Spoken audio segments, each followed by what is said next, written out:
Francisco de Goya y Lucientes ya tiene su propio cupón conmemorativo de la ONCE por el 275 aniversario de su nacimiento.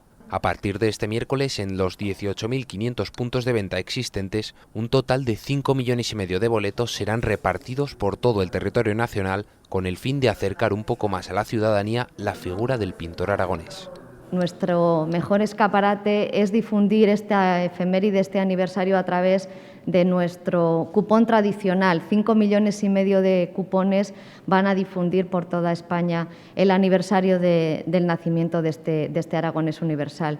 La Fundación ONCE no ha querido quedarse atrás en la celebración de esta efeméride y se une al resto de aragoneses en la conmemoración de la vida y obra del artista. El boleto recoge numerosos detalles de su figura y el número premiado alcanzará la friolera de 35.000 euros.